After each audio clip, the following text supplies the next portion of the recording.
Tá vendo aí? Sai de dentro de casa, vem dar uma olhadinha. Vem dar uma olhadinha. Vem dar uma olhadinha. Olha só que bonito. Olha só que lindo. É o príncipe. É o príncipe de Ernesto. O príncipe de Ernesto.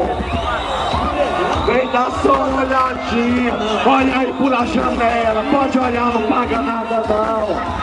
Vem pra cá também.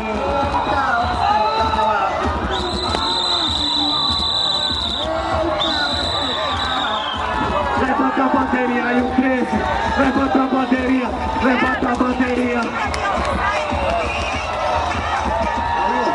Levanta a bateria, levanta a bateria. Cadê a galera do Pires Ferreira? Disseram que vocês é do Pires Ferreira, da Machota. Mas quem é de Hélio Taba e Bota 13? Levanta aí a mãozinha. Levanta. Tá vendo? Pode olhar, veja. Olha daqui, eu vejo só gente do Pires Ferreira. Dá um grito aí, quem é de Hélio Taba? Na minha vida, pra melhorar também a sua. Nada foi feito por aqui, vamos mudar. Hélio Taba, a minha neta é quem muda. O meu voto é no 13, o 13 é a solução.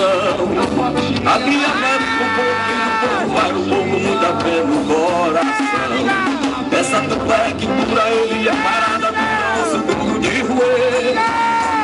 Hélio Taba vai em frente e o povo fica contente, vamos juntos eleger. Mas essa dupla é do bem, por isso o povo tá na rua. O 13 pra ganhar não adianta duvidar, eles vão pra prefeitura. Agriamento e registro, tem muito pra fazer por nós. Honestidade, competência, juventude, experiência, o 13 é a nossa voz. Pra prefeito de Hélio Taba, Agriamento, número 13.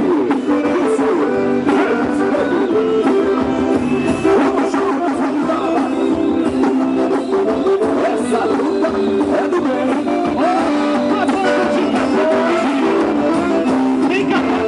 Vai melhorar a minha vida, vai melhorar também a sua. Nada todo mundo daqui, vamos mudar. Hélio Taba, a minha neta é quem muda.